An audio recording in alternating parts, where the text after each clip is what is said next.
Hey, everybody, absolutely stunning news over here this week. We have a video version of this week's episode available on our Patreon, which is patreon.com/late night. Go over there, sign up at any tier, and you'll have access to it. Once again, that's patreon.com/late night. Now, enjoy the show.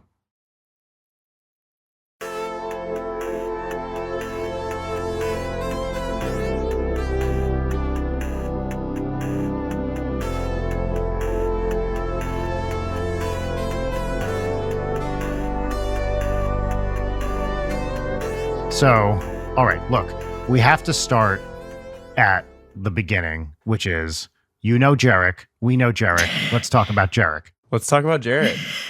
Well, what's your connection, San Diego? Yeah, I met Jarek before I moved to LA. I've been in LA for around 6 or 7 years, I think now. Same. Yeah, we kind of became friends a couple years before I left. He was really active in the band world of San Diego and the music world, and he has his project called Small Culture. Oh, yeah. We know Small Culture, of course. Yeah. I call them the tool of indie rock because he only puts out a record every, 10 years, it feels like. He'll put out his... And I'm like, when's the next Small Culture release? He's like, I'm just waiting. So he's like Tool in that sense where he just keeps his fans waiting.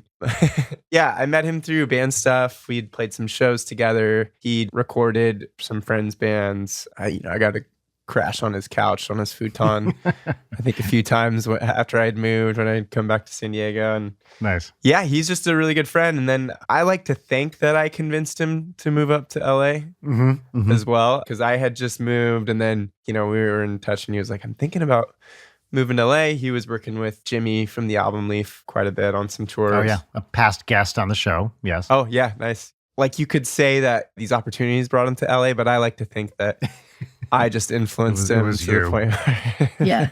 Why did you want to move to LA? Like, what was the impetus for you? I mean, the main reason I just wanted to be in it, and I knew I wanted to do music, and I wanted to be around people that were doing it full time, and I wanted to be around cool things that are happening. That definitely happened. I definitely got here, and I didn't realize how big the music world was, but I just wanted to be around people that were really full time, giving their life to it kind of thing. So that was the reasoning. And it worked. It worked. Yeah. That's great. Because I feel like so often you hear the story about, I moved to LA for that reason, but I never found anyone to hang out with. And now I'm in actual hell. And, right. And my life sucks, but I'm glad. There's a saying in LA that's, if you make it a year, you're in the clear. So, if you get through a year here, then that usually means that you have the ability to stay. But yeah, I definitely, when I first moved to LA, kind of put myself in the wrong groups and associated myself with a lot of people that, for lack of a better phrase, didn't really give a fuck about me. Yeah. Or just they weren't my people, Right. Yeah. Right. It took me a year or two to really find my squad. And then that's when LA really started clicking for me. And I had that support group. Was finding your folks here just being like, I'm going to hang out with this person or this group or go in this scene, just trying a bunch of different things? Or was it kind of one friend opened the door to everything else? It's kind of, finding the people that you fuck with and vice versa, Yeah. I definitely had that where I met a friend and then they opened me up to new friends and stuff like that. Yeah. At one point there, I was kind of the bridge. A lot of friends met through me. So, I was playing a lot of shows in LA and my house. We come here before we go out or something like that. Yeah. So I think if anything, maybe I was at one point, not so much anymore, I would say, but at one point I was the friend that introduced friends to friends. Isn't it so great to be that bridge friend? That brings me the most joy of seeing people I've introduced hang out. It's the greatest. Yes. The best is when couples, I'm kind of Cupid in some scenarios. I have a couple friends that are in very happy, healthy relationships because, I said, hey, come do this thing with me tonight. And then they met. One of my friends, Nico, is in this beautiful trailer home, one of those things you see on an Instagram reel with his girlfriend Chris, and they're driving around the country and adorable. And I was like, if you didn't go to Zebulon with me that one night that you were complaining about it, you would not have met her. And that's great. Do you find yourself more on the spontaneous extrovert side of things? Like, is that in your nature to just like go do some stuff, or are you more of like more sporadic? I think I go through phases because there's weeks where I'll just eat edibles at my house and make lo-fi beats and like not talk to anyone. Yeah. Which are very much me and, just myself. And then there's weeks where I need that. I crave that social attention. But I think any chance I get to hang out with my cousins and my family, it's a pretty easy sell for me because they're all really fun. So you mentioned edibles. It's hard to find the ones that work for you, or at least in my experience, it's always like, speaking of gambling, like a true dice roll of, is this going to be like a pleasant experience, or am I just going to either like knock out or have a 4-hour like mild panic attack? Don't you think smoking is a little bit like that too, just in general, or like just getting high in general? Yes. Whereas like, if you haven't smoked in a while and, it could be an edible or it could be a joint or whatever. And then, you get that like anxiety syndrome or like paranoia or whatever. I feel like if you get in that stoner pattern, weed becomes a lot more enjoyable overall because it just starts to integrate itself into your lifestyle. But yeah, I think edibles can be really intense. I think whenever I first make a batch of edibles, that's when, I'll do muffins or brownies or something like that. That's when it usually gets me because, I'm like cooking and I'm like, oh, well, I got to try this batter a little bit, make sure that's okay. Yeah. You get a couple dabs of that and then you finish it and you're like, well, there's still some leftover batter. You can't waste that. Oh, God. And then you're like, well, I got to try one now. They just came out of the oven. That's usually the day that I'm like, okay, this is a little too much. But overall, I think I definitely have to adjust to if I haven't been consuming that much weed or something like that and I have a new edible. I like have to do a couple days to like where it is a little bit offsetting. But I'm high like most of my awake life. So when I approach it in that sense, I don't know. I feel like it's so integrated into everything I do and like producing lo-fi music and stuff is like very weed friendly. Yeah. How much part of the scene, like that? I know very little about the lo-fi scene, or even if that is a sensible term. Do you think weed culture is a big part of it in general? The scene is kind of like an internet scene. Right. So I wouldn't say it's like your punk scene where, you have all these kids going out every weekend to the punk show or anything like that. But instead you kind of make all these internet friends in the lo-fi world and everyone is like really, really cool. But I think it's totally a thing. However, there are people that I know that just don't consume any weed, and make lo-fi music. I think for me, when I got into producing this genre, I'd always done stuff similar to Jarek's world of like indie rock, indie pop stuff and some work in like dance music. But when the pandemic hit and like I would kind of jumped full-time into producing music, and a lot of the lo-fi thing came from like just having this extra time. I'd listened to the music a lot and I had some people really suggest that I do it. Like I have this band called Inspired in the Sleep that used to be really active. And I listened to your album. Yeah. Yeah. We would do a ton of vinyl samples, and we'd be doing one shots on stage of like some record. So I'd always been told that like this sort of sample based rhythmic, like I had that inclination in my style of producing. And so when the pandemic hit though, it kind of like became this thing of like getting high every day. And, with this extra time, LA was very shut down. There really wasn't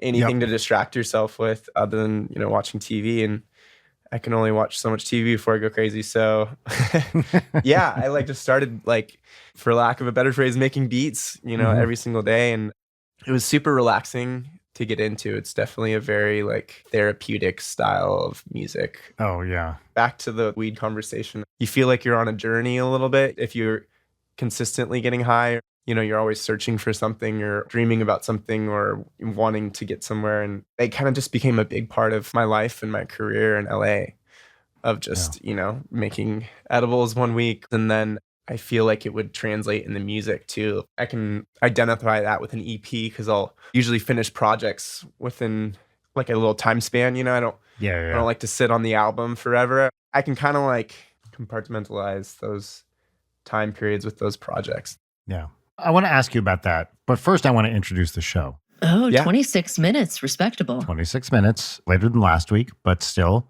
early for us. Everybody, this is Late Night with Brian Wecht. Here we have Leighton Gray. Hi, that's me. The other one was Brian Wecht. Mystery guest. Hi. Who are you and how are you? Hi, my name is Max Green. I'm doing quite well on this warm Tuesday afternoon. I'm an LA-based producer and writer, and I work most extensively on this lo-fi project called URCHN. And as a songwriter, I go under the Max Green name, all around chill dude. Nice. And URCHN is solo, right? That's just you. Yeah, it's solo. However, it is a very collaborative project. So I've been putting out a lot of music where it's me. Dude, I noticed working with someone else. I was looking at your Spotify and I was like, holy shit, that's a ton of stuff out there. Yeah, I put out a song like every 2 weeks. That rules. And it's mostly singles, right? Not necessarily. I mean, there's an EP coming out this Friday. Oh, that's great. Oh, congratulations. Yeah, thank you. It's called Murmurs. And I've been working extensively with this label called Acrylic Label. I was one of their first artists, and they're all really good people, and they're building something really cool. And this is my second EP with them. And it's a very soul-searching-esque vocal lo-fi EP. It's called Murmurs because it's sort of like these mantras that I'm producing beats around.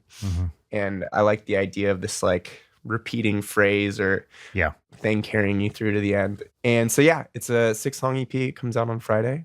And that's under URCHN. This is under URCHN. So that's cool. How long have you been on the label?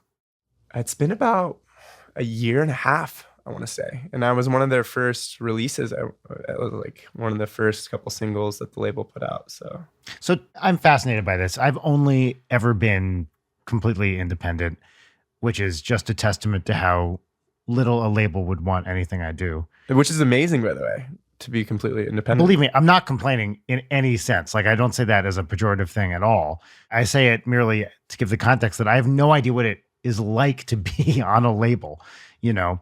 So what has your experience been with it? So presumably you were putting this stuff out and then you signed the label and then now you put stuff out through them. Well, the one thing I would say, not particularly with like Acrylic Label or anything, but a lot of the lo-fi labels that exist right now, they're kind of distribution deals as opposed to like full-fledged labels. Right. Acrylic is one of the few labels that like really is more artist forward and they want to work on like conceptual projects and there's all kinds of things attached to it.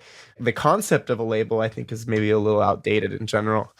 Yeah, right. Well, this is why I was interested in it, is I feel I know more and more artists who have been on labels who leave the labels because they're like, what the fuck are you guys doing for me? Like, there's no reason to be on a label anymore. Totally. Like, I have the fan base. I can put the stuff out myself.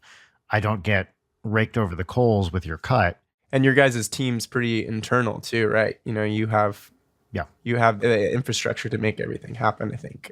Yeah, certainly in our case, like we have now the ability to basically do everything ourselves. But the reason I was interested in the label thing is just because it is surprising to me now when I meet an artist who's actually on a label, you know? Right. It seems like so many aren't. Well, I think the premise of a label, I've been watching T-Pain's podcast that he does. Oh, I've heard it's good, yeah. T-Pain has a podcast? Oh, yeah. And he's quite the character. But he's really smart too. And it's crazy to hear about those early 2000s deals that we're going through. And like, oh my God, he went through the whole ring around. But essentially, he describes in his podcast is that the label is like a bank, you know, at least like in these projects that you need like money to move forward. And the thing to understand is you're going to make that money back for them, you know? Yeah, so it's very much the advance recoupment policy. Yeah, so it's not to think like you sign with the label and then we all make $1 million or whatever. It's sort of like, well, you make your $1 million, but we're going to take that because we put $1 million into the record and then we start making money too. That's right. In case people listening don't know what this means exactly, this happens a lot with book sales and publishing too. It's the same sort of model where you get a chunk of change, however much it is, based on, you know, some dark art metric that they have concocted. Maybe it's based on past sales or whatever. And they give you some money. I'm going to make up a number. Let's say it's $100,000. And they say, here's your $100,000. And then everything that your album or book or whatever makes up till that $100,000, you don't get paid for. Yeah. It's like you're digging yourself out of a hole. And then once you break even, then you get paid on top of that. And for most people, like you said, you get these like advances from the albums and they never make that money back. And that's kind of all you ever get paid. That's the standard operating procedure for an album. Totally. And in exchange, the album traditionally would be like financing music videos and doing press and, you know, doing all this other stuff. So they're supposed to be, you know, helping you actually get sales. Although in practice, that sometimes never happens. Yeah. And I think if it's good people and it creates a team within itself, I can see a label being really, that's how it's beneficial for me. For sure. Because I'm pretty much independent entirely. Yeah. And so because I don't really have management other than some like day-to-day help, it's cool to have that access to that team. And then if you're being flexible and working with other labels, you have access to that. You know, you get to try and see different working relationships and see what's working and what's not. So yeah, it's been a good run. That's great. Because I release so consistently, I really do enjoy the label thing. Yeah. Because it's cool to really network across the globe, really, and work with different artists and different labels in Europe. That's awesome. I'm always curious. So staying on music for a minute here, I love talking to musicians about this. What is your relationship with music theory? Like, are you a theory guy or are you a just feel it out, don't understand theory at all, or somewhere in between? I know my theory pretty well. I wouldn't say I can do charts really well or like read music and didn't really take a classical or like didn't dive super deep into the jazz world like some of my like Berkeley friends. Mm-hmm. But theory definitely, it affects everything I do in the producing world. Mm-hmm. Even if that's like when I'm like sampling some band from the 60s and I'm trying to figure out what key it's in, you know, like, yeah. And I get on the piano and start playing through the melodies like, okay, this looks like A. Even if it's as simple as that, it really does affect everything I do. I like to like forget about theory. Yes. Like when I make a song or a track or whatever where I'm writing everything and I'm thinking about theory a lot, it's almost like I really can expect what it sounds like because I know what I'm going to write, you know, more or less. Like I know it sounds like me playing guitar or me doing whatever it is. And I think a lot of moments I like in producing is like getting out of that. Dude, yes. Or having glimpses of that. But then also being able to like jump out wide zoom of what you're trying to do creatively. So I think like so many things in the arts, for me, theory, I have a very analytical and mathematical kind of brain. And I love music theory. I studied in college and, you know, I'm a big theory person. And for me, the big struggle was not being a big theory person, right? Because it was like, okay, I have the foundation.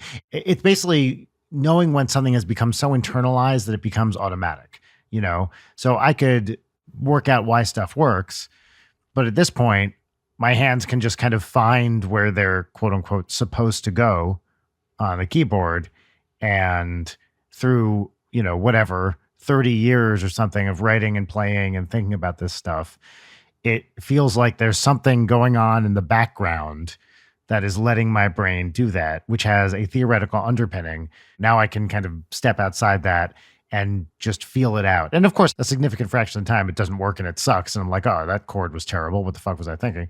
But it works enough that I'm like, okay, I feel like this came from forgetting the right amount of theory at the right moments. Right.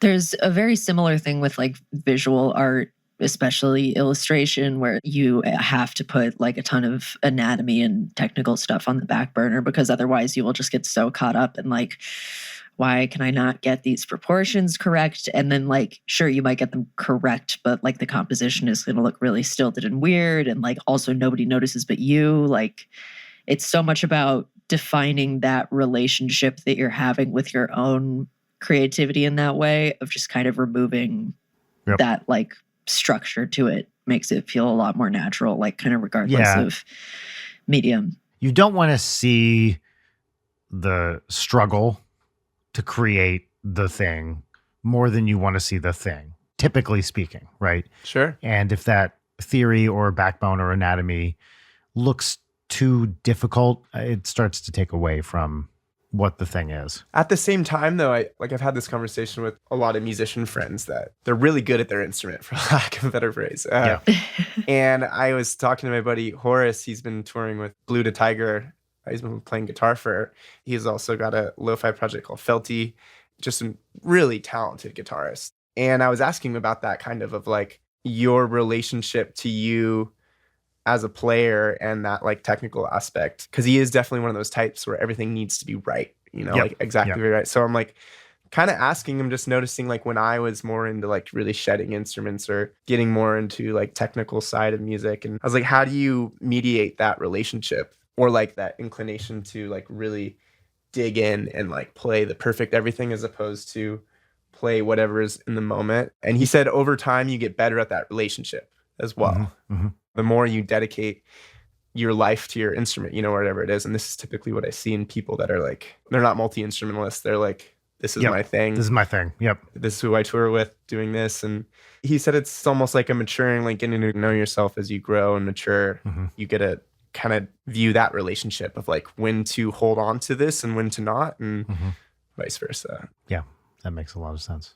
So, Brian, you're a keyboard player then? Yes, I'm a keyboard player. For many years, I was mainly a saxophonist. Oh, wow. Okay. And started out in piano and then, did the like pick an instrument in fourth grade kind of thing, pick sax. And through college was mainly a sax player. Oh, wow. Jazz stuff, yeah. Baritone or tenor? Baritone and alto and a bit of soprano. Not too much tenor. Like many colleges, they had, bari sax is fucking expensive as hell. Like those things are many thousands of dollars. So they had one, which, was available when it was available. Went to a pretty small school, so there weren't too many people competing for it. And they had a tenor I could use if I needed to, and a soprano, but I had my own alto. But then when I graduated and was doing stuff on my own, I didn't have too much opportunity to play sax, just kind of by myself. So I graduated from college, taught high school for a year, and then moved to San Diego for grad school at UCSD.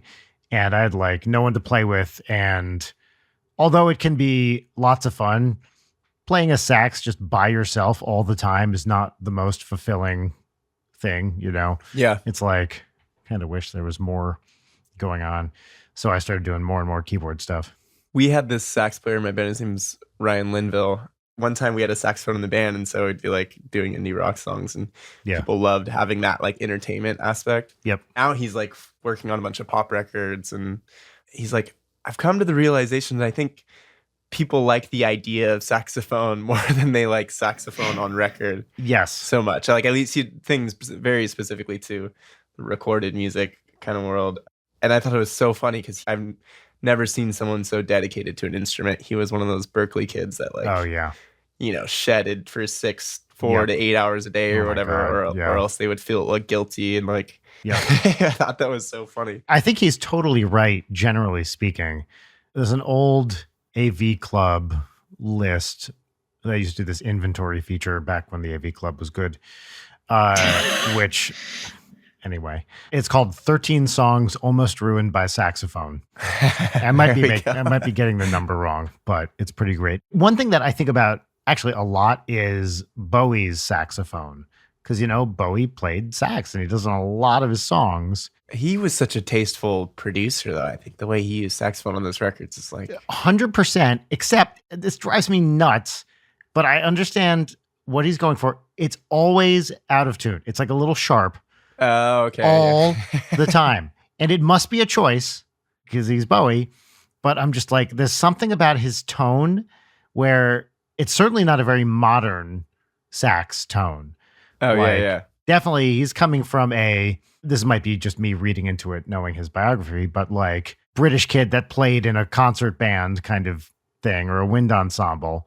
And I can't remember anything where he's shredding on sax, so I don't think he's a particularly good sax player, but he's an incredible musician. Oh, totally, yeah. And the deployment of these sax bombs in these Bowie songs is always so interesting because they generally work pretty well. A few instances, and I'm not going to be able to name any of them offhand, I'm just like, I don't know, the tone isn't really working for me here. But you're going along. It's a Bowie album. It's kind of glammy. Yeah, think about the era when he made that music, too. I know, right? He's like, I got to just bust out a saxophone. It's the early 70s, and it's time for a little sax line. It's so interesting to me, yeah. Can you pinpoint your favorite Bowie sax usage? I think it's Sons of the Silent Age. Does that have a sax on it? I think that's on Heroes. Which song is Let's Dance? That's Let's Dance. Isn't there a sax in that song? That is like exactly when I start to tune out of the Bowie stuff, the early 80s. So possibly. There's a lot in the 70s. Hunky Dory has a bunch of sax songs on it. I think there might be one on 5 Years too. Here's the thing. It's really hard for me to answer that question because I don't remember any offhand. Okay, great. Because they kind of blend, especially in some of the Berlin trilogy stuff, the stuff he was doing with Eno. There's a bunch of kind of ambient stuff going on those albums too. And the synth sounds and the sax sounds kind of blend together. And I'm having trouble remembering what was like a high-pitched, irritating synthesizer versus a high-pitched, irritating saxophone. Right. There was this band we opened for a long time ago called Moon Hooch. Oh, uh-huh. I think it was like 2018. They were like this big YouTube band. And it was like Barry sax, tenor, and like live drums. And they made nice dance music. That's awesome. And the guy, he'd do Barry sax and then he'd put like a traffic cone in it. To lower. And he could make like the dubstep womp sound. Yep. A lot of old funk bands used to have a bass saxophone. So when you get a really low saxophone doing some great like bass lines, it's fucking awesome. I've seen some people do the thing where they put an extra tube in the instrument to lower the pitch. Typically, your standard Barry goes down to a low B flat, but you can get them with a low A too. But if you want to get below that, you got to stick a fucking thing to make the tube longer. So I've seen people deploy those, they just stick it in to make it go. I mean, the first probably like pop Barry sax I ever heard was They Might Be Giants, which is a big part of their early sound and works really, really well. I guess we would be remiss on this episode if we didn't ask you about your musical influences, like a little bit. Yeah. I'll do a little quick run through of how I got into music and stuff. And I kind of started taking lessons as a kid. Bass was my first instrument. Mm-hmm. And I had this high school band called Tan Sister Radio. And like, that was like the whole high school band experience of like, we were really serious about the band. And then we graduated high school and we toured and we did a bunch of like house shows and played around. Mm-hmm. And that's kind of when I got into the songwriting world, which I've been a songwriter like most of my musical life, I would say.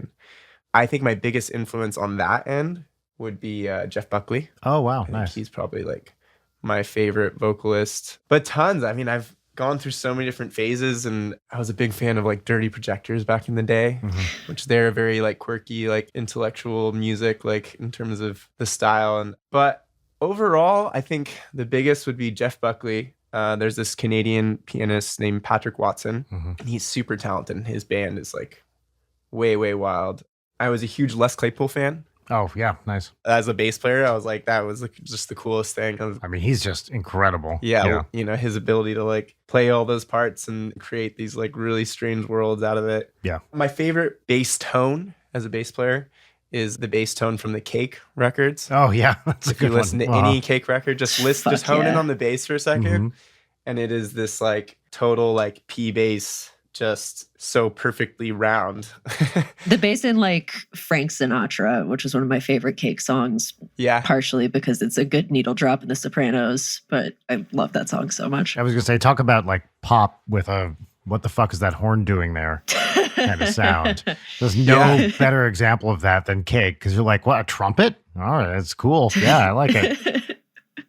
My friend used to live with this guy who still tours with Cake. I think when the main bass player can't make it, he subs in. And I was asking him, I was like, oh, they make you play a P bass, right? Mm-hmm. And he was like, no, I just have a jazz bass. I just take off the back pickup. So it's just the one. And I was like, what? How do they? But those records, I don't know. However they got that tone, that's always something I'm constantly going for. Yeah. I love like old funk and soul music. Mm-hmm. I think that started as a bass player, just like learning those kind of back to the one grooves of all the Motown stuff, kind of that repeating bass line style. And I think that kind of attributes to a lot of my like lo-fi production lately, because they're kind of these like, I was thinking about this recently, they're kind of these like one groove songs. Mm-hmm. And it's kind of like one motif that you're playing off of, like start to the finish. I forget exactly what the details of this story are, but it was something about how, I think it was James Brown, when he was auditioning a guitarist, he'd be like, can you play an E9? And the guy'd be like, yeah. And then you'd be like, can you do it for 4 hours with feeling? Yeah, exactly. And one mistake, fired instantly. Yeah. James Brown was really good at firing people. Yeah. This has to be fake. But I'm going to perpetuate this rumor, which to me seems clearly false. But I like it so much that I'm going to say it anyway. Someone once told me, another musician, that whenever you hear James Brown go like, ha, when he's doing a song, it's because he caught some musician fucking up. And he's going, ha, ha. Mental note. I don't think that's true at all, but you're out of the crew. Yeah. You're out. It's kind of a fun story. I don't think I have it in me to ever fire a bandmate. It would be more of like a long, lengthy process of band talks. Just be like, I just don't know if it's working out, man. Yeah. It would never be like you know what? You fire. You know what? Okay, I want to talk about it. We've never talked about this. I've never had to fire a bandmate. I've definitely been in bands where people have left. But yeah, I've never had to kick someone out of a band. Yeah. The only instance that would be like if someone just kind of like took the show as more of a joke. I think we used to have members that when we played bar shows, they would just like drink a ton. Yeah. And that was kind of usually the vibe of like, okay, let's be a little bit professional at least here. Not to say that I don't get down. I'm just saying, like the most important thing is putting on a good show each night. Yeah, that'd be a deal breaker. Yeah, I think in those instances, it's someone kind of more or less like got less calls. Yeah, well, it's like breaking up with someone, right? Breakups are the worst too, They're the worst. Look, I've been married for almost 15 years at this point, so I haven't had to break up with someone in a couple months. But thank you. Thank you very much. Thank you. A+. Good bit. But I remember like towards the end of my dating life, I finally realized that it's okay to end a relationship. And the best way to do it is like, hey, sorry, it's not really working out. Let's not do this anymore. And even though it sucks and is the actual worst, it is so much better than dragging things on for way too long and hoping that the other person will leave, which I definitely did as a young man. And see, you got out before like ghosting became the big thing. Oh yeah, ghosting's so cool. Now you don't even have to confront those parts. Leave that for therapy. I definitely got ghosted. I mean, I ghosting was definitely a thing. I absolutely got ghosted when I was dating in San Diego in the early 2000s, but it wasn't the same. This is just when people were. This makes me sound so old, which is an accurate statement. This is just when people were starting to text. Okay, but ghosting happened. It was just a different kind of ghosting because it was harder to get a hold of people. Right. Yeah. Well, because now you can get ghosted and know that they've seen it. And then also they're on Instagram and it's like, oh, okay, this is really in my face, huh? That's the difference. That I didn't. I'm like, oh, well, I don't know. Maybe she didn't get the call. Whatever. Yeah. You don't even need to confront those emotions at all. Right. Now they don't ghost me. I ghost them. It's like, oh, we have all these tools to communicate, but we're not really talking to each other. I sound like a boomer. It's like everybody's talking, more like but anti-social media. Nobody's listening. That's it. This is the final episode of the podcast. Thank you very much. Yeah, maybe the problem is everyone has podcasts and no one. Yeah. No, I'm just kidding. No, I fully think that anybody who has a podcast should be arrested. For what? For having a podcast. We're going to be the first against the wall and we're going to deserve it. Aggravated broadcasting. I will not tell people that I have a podcast unless completely forced. I will simply omit it. And then eventually maybe it'll come up, but I'm never going to be like, anyway, so on my podcast. And yet we wonder why we don't have more listeners. Yeah, we would totally bump the numbers if I just shoehorned podcasting into every conversation. My social life would Anyway, die. what were we talking about? My podcast? Yeah. This reminds me of that time on my podcast. God. I do think in terms of as an artist, I can't get that deep into the social media thing, and I don't really do content. I just like making music. That's great.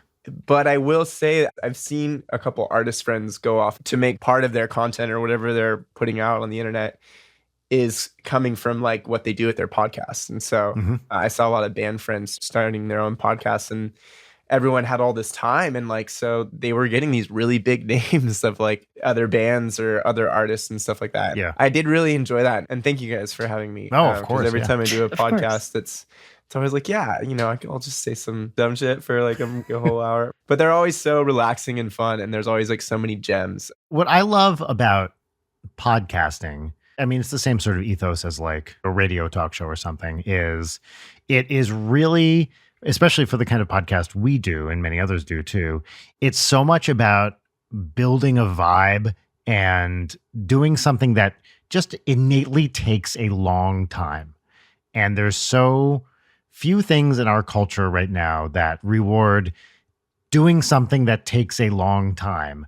I appreciate how we can have this thing where it's like for a couple hours a week, we're just going to talk and we don't have an agenda. We don't know what's going to happen. We're going to build this thing. There'll be callbacks. There'll be some laugh out loud moments. There'll be maybe some emotional stuff. Who the hell knows? The way you're talking about it is making me hate podcasts. I don't disagree with you, but...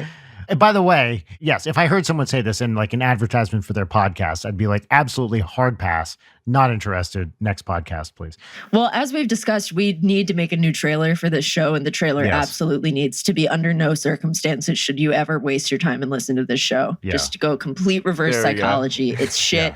Don't listen to it. If you listen to it, I will come to your house and break your Bluetooth speaker. That could pop off though. Yeah. When you tell people not to do something, they're going to want to do it. The thing I was saying, Leighton, have we ever talked about this? This is something I spent so much time thinking about and have never done anything with, which is that a big difference between the media I consumed as a kid or as a young adult and now is everything you go into, you know exactly how long it's going to last. Like you turn on the podcast, you see it, hour 23 minutes. You see your streaming show, it's going to be 53 minutes. And I'm sure you guys do this. I do this too. You're frequently checking how much more time is left in this thing. Like, how much more of my life do I have to invest in this? Mm-hmm. I am very interested in media that exists in a space where you don't know how long it's going to take. And I think that's something that is getting harder and harder to come by. I mean, streaming is probably a big... I know people have like stream schedules, but there are a lot of times where it's like, this could go on for 4 more hours or it could end in 10 minutes. Who knows? Absolutely. Is it segment time? It is, except for one thing, Max, that I want to talk about. Now, Jarek told us to ask you about this. Oh, okay, here we go. Sneaking into music festivals. He's mentioned me before or something? He said, he texted us before. He's like, ask Max about sneaking into festivals. So he said, quote, here, I'm going to read this. All caps, sneaking into music festivals. I'm supposed to sneak Jarek into Just Like Heaven in Pasadena this weekend. That's the plan. And then he said, this is a quote from Jarek, quote, he sneaks into so much music festivals. So, well, you should respond and say he sneaks into so many music festivals. Well, I don't want to edit Jarek's voice. Jarek's voice is Jarek's voice. So much music festivals is a pretty great phrase. So I do like it a lot. Yeah. Hell yeah. So tell me about sneaking into festivals. Yeah. I had this friend, and he's still a friend of mine, but we went to high school together. And I think like when I was like senior year, just graduated, there was a couple of times where my friend Greg, his dad, would be like, hey, do you guys want to go see, Arctic Monkeys at SDSU open air? Mm-hmm. And we'd be like, oh, yeah. And he would do this thing where he worked for like a construction company. He would totally love if he heard this too. He'd crack up. But we would go and we'd pull up behind these like concerts or find like a cool parking spot. And then we would just walk through the back. And it would be him and his son and me and like a couple other friends. And we'd walk through the back and the security guy would look and he would just show him his pass, which was like, kind of looks like a staging lighting thing or something. And like, I was just amazed as a kid. He'd always just be like, yeah, come on through. And then we'd go post up somewhere, see some amazing band that we were all freaking out about. And so in my early 20s, I like had this idea of like, oh, maybe I'll take that a step further. And I went on Photoshop. I photoshopped these like fake sound passes. It would say like crew pass or like some generic thing. And then I laminated them. I wonder if I have one actually. Yes, yes, please. Yeah, I think All right, this is gonna come out in the trial and it's just eventually. the one thing, and we would use it all over the place. So it'd be just this thing. It says like all access pass. That's it. And that would work. And I have, kid you not, I've been to Coachella. I went twice one year to Coachella. Which is crazy because every gig I've ever played or everything I've been a part of, they're like, here's a picture of the credentials. Like I even have some of here. I want the viewers who will be able to see this on the Patreon to contrast the thing you just held up with this, which has like a very specific design on it, right? Yeah. That's what you needed to get into. It's a nice font. Thank you. I made it myself. That's what you needed to get into our international show. Like if you didn't have one of those, you weren't getting it. And the image of just some security guy was like, yeah, that looks good. I mean, stunning. I've never jumped a fence. I've never ran. I've never done anything like aggressive. It's literally just, I'll kind of like show up, scope the perimeter, and kind of look for those entrances where it's like that security guard's not getting paid that much. They're just there to make sure no one's like jumping fences or something like that. And you are pinpointing weaknesses. Yeah, it's either you're in, they're gonna let you go, or they're not. And if they're not, then you say, okay, thank you very much. And you go leave and try the next entrance or whatever. But yeah, I've been to a ton of concerts. I think I just love live music a ton. And hasn't always and you hate paying matched for it. with my finances to be able to see live music a ton. So this is kind of what formulated from that. I've never used it at like a small show, or like an independent thing, Well, actually, you're saying you were at UCSC for a while. I did use it at the Loft once. Oh, really? That small venue above the food court. Yeah. And that was the dumbest. I had just made them, and I was like, oh, I gotta try these things out. And the door lady, who actually later on became like a good friend of mine, was like the only one that could be even close to security other than the person checking IDs or whatever in the front. And she was like, what are you doing? You just walked into the side door of this like 120 cap venue. We ended up becoming friends later on, but I thought that was so really funny. It really only works at like really big, open, bigger style venues. Have you ever gotten like chased away or something? I've had it taken off of my head. That's probably the worst that's ever happened. At Outside Lands, I had like the head of security just be like, nope. Like grabbed it off my neck. Get the fuck out of here. And I'm like, all right, later. And I got to take Jarek too soon. Love it. Can I make a suggestion for the next time you guys sneak to a festival, which is get a really big trench coat and put, I don't know who's riding on whose shoulders, but you get inside the trench coat, right? And you have one of your guys' heads on top and you're riding on the shoulders of the other guy and you walk up. You should be wearing like a hat, like a deerstalker Sherlock Holmes hat and a big fake mustache. And you have to talk in one of these voices. Hello, I'm here to see the festival. I believe I'm with the crew. And then you show them your pass and you can get in. 100% foolproof. Yes. Could not possibly go wrong. I'm Mr. Soundington here to see the Outside Lands Festival. The one trick I think I've done is, because you definitely want to like make an exit plan if they're not going to let you through. Yeah. And so whatever friend I'm going to meet in the festival or something like that, I'll call them and I'll be like, yeah, this is my boss. Hold on one second. We're on the south. I think this is the south entrance. What is that? And then, sorry, this is the wrong spot. Thank you so much. We're going to go meet it. Smart. That's probably the only other little trick that I have on that one. Yeah. I love it. So, Leighton, you were asking about segments before. And I was asking about segments. Now, I do agree it's time for segments. I want to do something a little different this week with our first segment. So this week, our first segment is going to be our pop culture recommendation segment. This is a segment where you can recommend. I'm excited about this segment. Oh, it's great.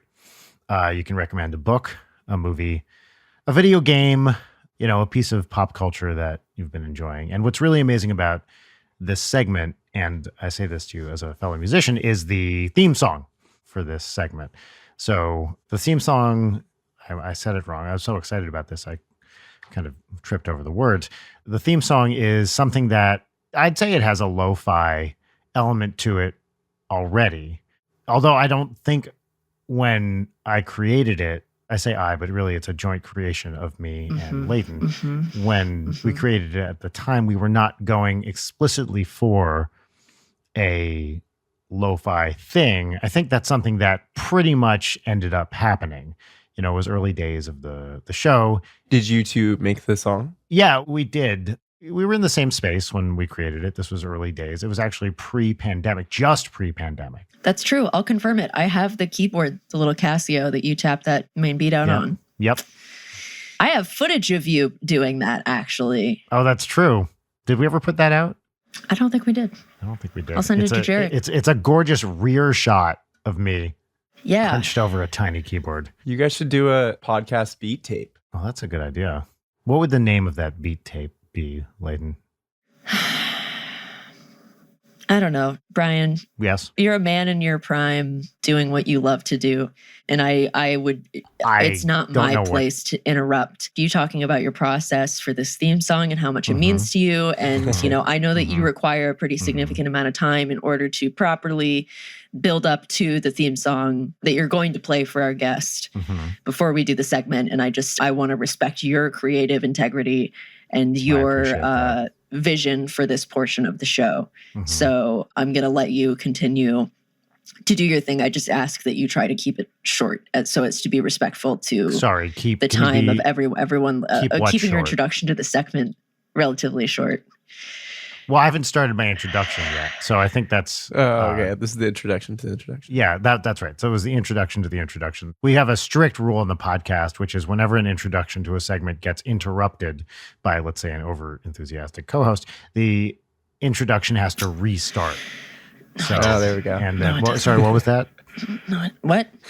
I was saying you're doing a great job. Okay. I was saying that you were doing a great job. It's something we can both agree on, for sure. Anyway, this is the theme song to the segment known as What's Poppin', and we're going to play it for you right now. After you hear it, so this is the important part, I want your immediate reaction to it. Like, what you liked about it, what you didn't like about it. Okay. All that stuff. All right. Okay. I'm ready. All right, here we go. Since I like to be very clear about when I'm playing it, I'm all about keeping promises. So I'm going to say the word click when I click it. Click. What's poppin'? What's poppin'? Unclick. So that was the theme song to What's Poppin'. It was life-changing. Thank you. It was like it was a whole new culture that we didn't even know existed. It's like it's its own tent at Coachella. There we go. Let's just say that. That's all I ask. Max, thank you. You have validated so much of what I try to do, and I really appreciate it. That was a real return to form. What? No, that was a real return to form. Can you just say what you were going to say? Sorry, Leighton, can you just say what you're going to say? As is that also a return to form. What is a return to what form? Brian, sorry. Can you just say what you're going to say? Can you please just say what you're going to say? You had 3 of my patience coins today, and you've spent 5 of them. I'm deducting this from the Leighton's patience coins bank. You already won here, Brian. You already won. So you don't need to be a sore winner about it. I won the moment you agreed to do this show with me 2 years ago. Yeah, you're not wrong. Well, time to recommend some fucking Jesus Christ. Max, please. Yes, go. Okay, I would like to recommend this TV show. You guys may have already seen it. It's called Severance. Oh, dude, it's my favorite thing. Yeah, have you seen it? I've watched the whole thing. I'm so happy you said this. Leighton, have you seen it yet? No, but Brian's been talking about it like every single week since it started airing. So I love to see this. And I haven't talked to anyone else about it yet, really, on this show. Really? Oh, then here we go. You go ahead and say what you're going to say. I would never want to interrupt. Yeah, well, essentially, it's this plot about this corporation in the future figures out a way to split a employee's brain. So when the employee's at work, they are their own person and they don't know what their life is outside of work, and vice versa. And so you have these people that clock into work, they turn into this completely other person, clock out. And it's probably one of the best shows I've gotten into in the last like 4 or 5 years. Could not agree more. Of where like I'll be in the Absolutely. middle of the day cooking or something like that, and I'll just be thinking about the show. Yes. So I've recommended it to a ton of people. It's really good. It's really quirky. Score rules, right? Oh, the score is, that yeah. Da, da, da, da, theme that keeps coming back is just the best. And the way everything's like visually presented is really interesting too. And it's funny. It's kind of like the funny. Office humor a little bit, but like with like a really dark, like weird twist. Yes. And drama. So yeah, that would probably be the current highlight, I would say, that's consumable. That's great. Other than that, there's this thing called music that I always recommend to people, Yeah. Brian, what are your thoughts on Severance? Oh, my thoughts on Severance. We can't give anything away, but how it started, how it ended, and There's not a fucking thing I would change about it. I love the glacial pacing of most of it. They, somehow through acting and the visuals, I mean, through everything about the production, they managed to take this thing, which is pretty slow, and make it the most compelling thing. Like, I could not stop watching it. It is such a high wire act. And, Ben Stiller did a lot of the directing. Yeah, I think I saw his name on there. Yeah, I think he directed half the episodes. What's the other director's name? Ify. I don't remember what her last name is, but they're really well directed. And I was just blown away. I felt about Severance the same way I felt about Twin Peaks when I first watched it when it was on, where I was like, there is so much going on here, and this is the tip of the iceberg. And also like early seasons of Lost too, where it's like, fuck, there's like a mythology going on here that is incredible. I was just so excited about it. And so many actors I love. Adam Scott, John Turturro, Britt Lauer, everyone in it is fantastic. So those are my thoughts. Totally. Yeah. Leighton. What's popping for me is a YouTube channel that makes very funny Skyrim and Sopranos mashups. The channel is called Pertinax. It's Pertinax. And they do a bunch of different like little video game edits, but like they're like meme videos, but the quality you can watch as this person like improves with their After Effects abilities, where it's like they do such a good job of like inserting Sopranos characters into Skyrim, and for some reason it fits so well, and they're so fucking funny. They're spoilery moments from the show that when removed from context are not spoilers. I get so excited when I see that they've uploaded a new one. Like their sense of humor is great, the attention to detail, it's two things I love. Yeah, it's the greatest. So Pertinax, YouTube. I'm looking at this channel right now. We should get them on the show. I would love that. They recently did one that's Super Soprano Kart Wii, which is just like a real technical achievement of like every scene in the show that has cars and like putting it together as a narrative of them in a match of Mario Kart. It's great. Anyway, I recommend, I know reading the comments, it's people like, these videos got me to start watching The Sopranos. So like, that's great. You know, if you're still on the fence. It's like Fleetwood Mac blowing up on TikTok. Yeah, yeah, totally.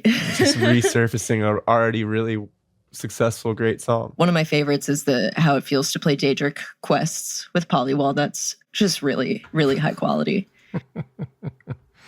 All right, great. Anyway, that's it. Brian, did you pop? I did not, because once I pop, I can't stop. I'm aware of that. You should see a doctor about it. Yeah, well, I've tried. What's popping for me, I was going to go on a whole thing about it, but I gave up. One of my all-time favorite sketch comedy groups, The Kids in the Hall, is back. And they have a new season after whatever it is, 30 years, something like that, on Amazon Prime. And look, if you're skeptical, you have every right to be skeptical, but it's fucking great. It is not with Bob and David, which had moments where it was kind of a pale comparison to the original Mr. Show stuff. I was just grinning like an idiot watching this thing the whole time. They've got the same energy. You know, they're all basically 60 now, and there's a lot of material about that.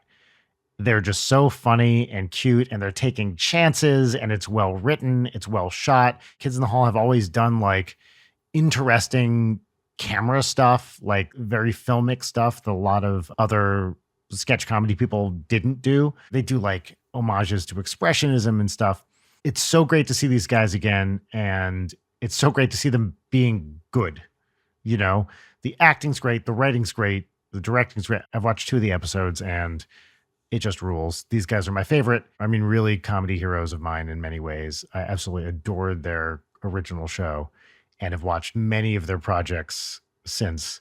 And it's just thrilling to see them back and still in top form. So it kind of feels like, how the fuck did this even happen? Why is this so good? You know, all of these fucking properties get rebooted and I couldn't give a shit about any of them. The X-Files came back. I was like, I don't fucking care. Whatever. Could not have been a bigger X-Files fan. Gets rebooted. Whatever. All these fucking things come back. I don't give a shit about any of them. And The Kids in the Hall is back and it's just wonderful. So that's what's popping for me. That's great. Where can you watch it? It's on Amazon Prime. I will say, if you've never seen a Kids in the Hall thing before, I think it would work. There's a lot of references to original Kids in the Hall. So it definitely helps to be a fan.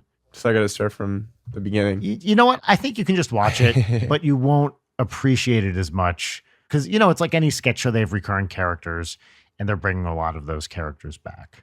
Yeah, but it's so good. Well, that was What's Poppin'. Now it's time for our final segment, which is 3 parts gratitude exercise and 1 part petty grousing. The name of the segment is Peaches and Lemons, and the theme song for Peaches and Lemons goes right here.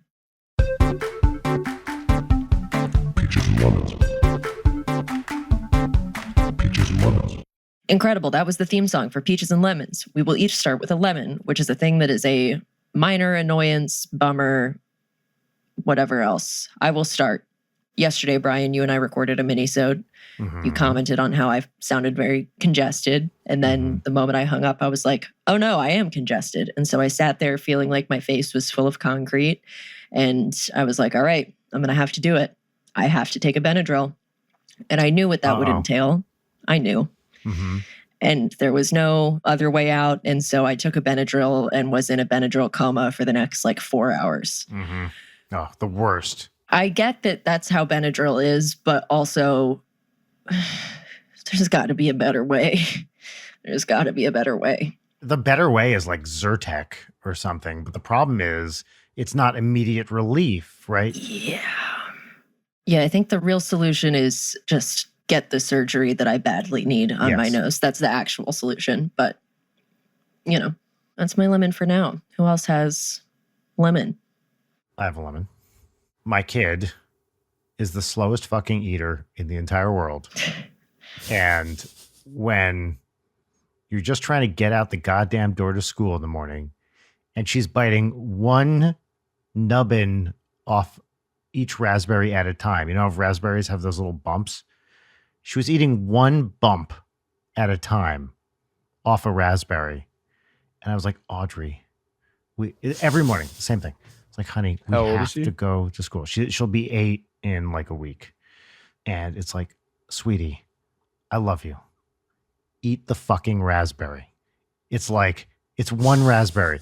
We need to get you out the door to go to school.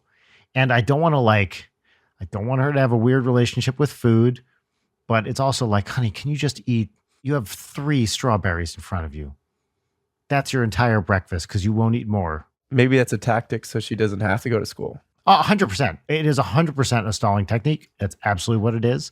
I don't think it's a conscious stalling technique, but I'm just like, honey, please. At a normal meal, if we're not trying to get out the door, I don't care. Take as long as you want. And let's just say, not to cast any stones here, but when you also won't get out of bed in the morning and then get up late and then have to eat breakfast, but choose to eat it very slowly. Here, let me put it this way. I believe that my daughter and I might have competing agendas. And she loves school, so I don't think it's exactly to not go to school. But my agenda is to get this kid out the door into the school. And sometimes we're at odds over how best to do that. So that's my lemon. I used to love getting sick. Oh, yeah. I was like, yes, I'm sick. I could stay home and play video games. And I remember I told that to my dad once in 3rd grade. And he said, Max, I'm so disappointed in you. And he walked away. And then, and then I was like, oh shit, the gill. I used to love it too. Stay home and watch The Price is Right. Hell yeah. Finally, those sweet game shows that are on. It's nothing like an 80s game show. Max, lemon? Yes. My complaint is like, I feel a big disbursement of energy. I'm one of those types of people that like just juggles a ton of projects at once. And sometimes I love it. But lately, I think I've been trying to get better at my time management and like prioritizing. And I'm not good at it like naturally. So that's probably my lemon, little self-help thing that I'm working towards.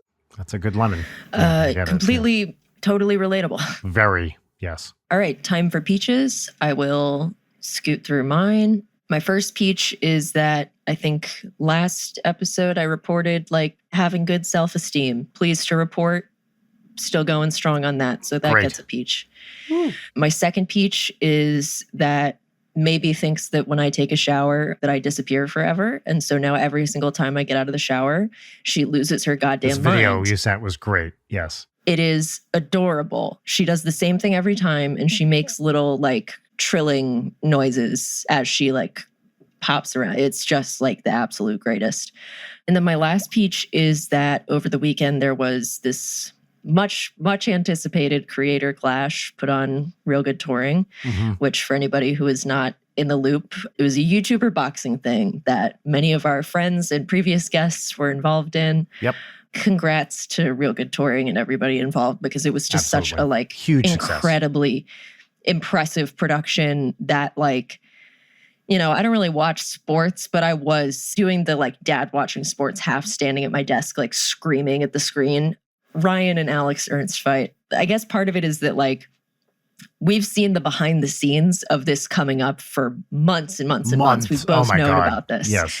Like I first heard about it when we were recording with Matt. So whenever that was. It's like 4 months ago or something. Yeah. Yeah. I also personally watched like, you know, Aaron train and improve. And like he put so much work into the damn thing. And like it was just a very like high stakes emotionally for me to watch. And I'm just so proud of everybody involved, especially like, as I said, folks at home, if you haven't seen it, go search out the Ryan and Alex Ernst fight because it is really just like resilience.mp4. Like Ryan standing up with his nose gushing blood after getting knocked down for a second time. It's just like, dude, I am so proud of you. You were incredible.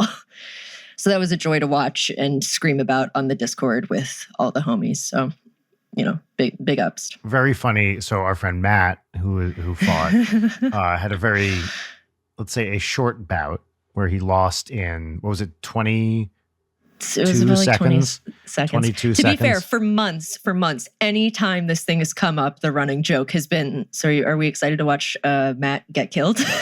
Because he was boxing this very in shape dude. Yes. And it didn't last very long before the referee called it. But the thing that I loved was how self-aware and humble and funny Matt has been about it since then, including tweeting things like, that's not the first time I've lasted 22 seconds, which I thought was very funny. And stuff like that.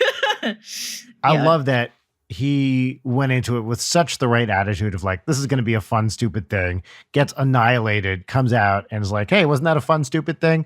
Like, yeah, really great to see and just cements how much I love that guy.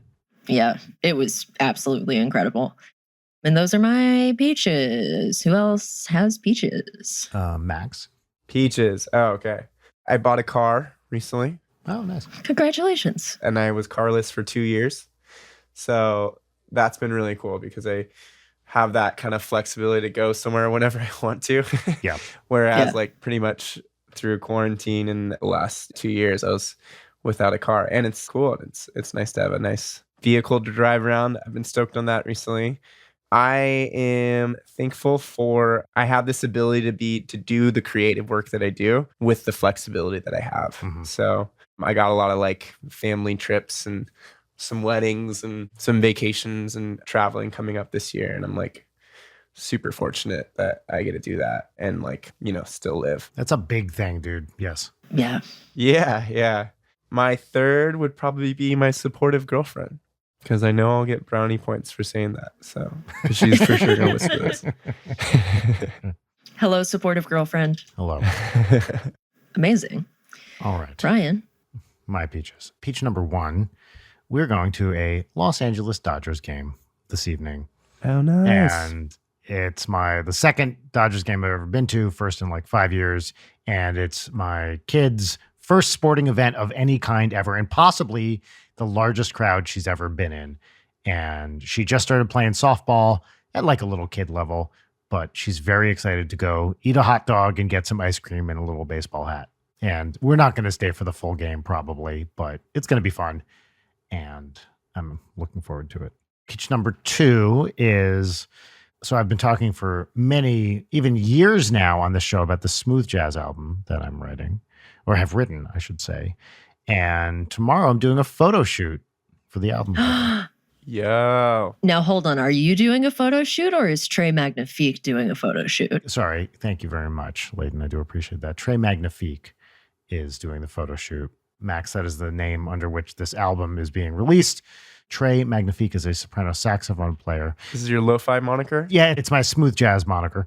And I'm very excited because it means this album is getting closer and closer to happening. Do you have more tracks that you can send me specifically? Because I still listen to the ones that you've sent me already. Oh, I do actually. I do. Yes. Did I send you the vocal one that we finished? I don't know if you sent it to me finished, but I've returned to that one several times. Well, that one is done now. So yes, I'll send you some more tracks. Please. And my final peach is after taking a year off of TikTok, I started uploading videos to TikTok again. Now, Leighton, I should tell you, TikTok is a popular video app where you can watch short videos from your favorite content creators. Oh, I see. So, okay. Yes, it's full of highbrow content that really makes you feel better about the state of the world. So with your newfound large following, are you promoting the show at all? Well, I will be, because I recorded a couple little videos for this box set that my band Starbomb put out. And I was like, comedy on TikTok is pretty dire, but I was like, I have an idea for a funny video. And I made it, and it did shockingly well. It's like over 4 million views now in like 3 days. Hell yeah. And this is the one we discussed, right? This is the one we discussed where I play the "You Solved the Puzzle" Zelda theme when Audrey opens a door and she gets mad at me because I do it too much. And I was just like, okay, maybe I'll start using this more. You know, it always feels nice. Watching the little numbers go up is soul-sucking in a way. But it always feels nice when you try something and you're like, oh, people like that. That was good. It's soul-sucking and just like makes brain chemical feel good. Right. You're like, ooh, yay, goody, yes. And then you feel like you're losing brain cells as they're just like converted into positive 100%. dopamine. Because that's how brains work. Yeah, of course. Any neuroscientist can tell you that. So anyway, I was just like, I don't even know what I'm going to fucking do with this app. But it does feel like it's sticking around, and it couldn't hurt to use it a little more, as long as I can do it in a way that does not interfere with the stuff I actually want to be doing. The amazing thing about TikTok is just the discovery potential is enormous on it. And couldn't hurt if I have some interesting stuff to say, why not do it? So I think I'm also, I don't want to give too much away here, Leighton, but I think this week, that other video I sent you last week, which is a parody featuring a number, if you know what I'm talking about. Yes. Might be out pretty soon too.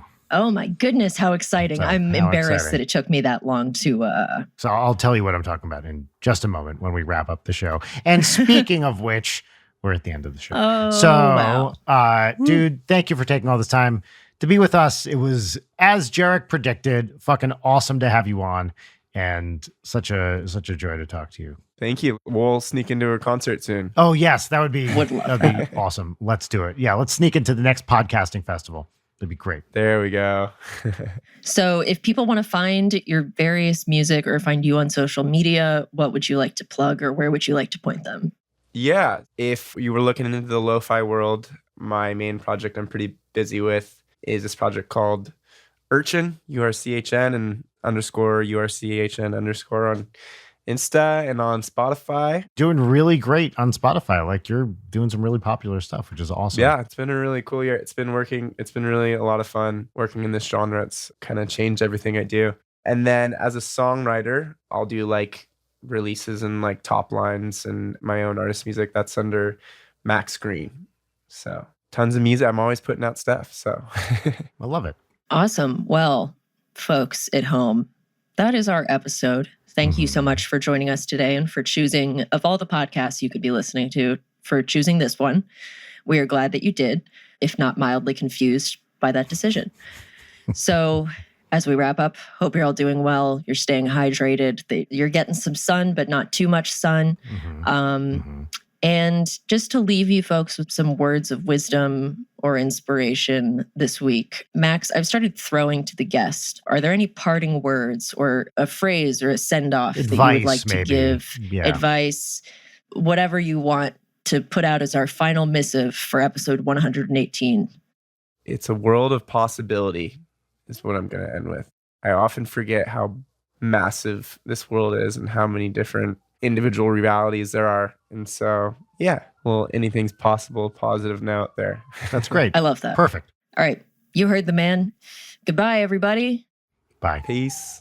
Why am I waving? Nobody can see me.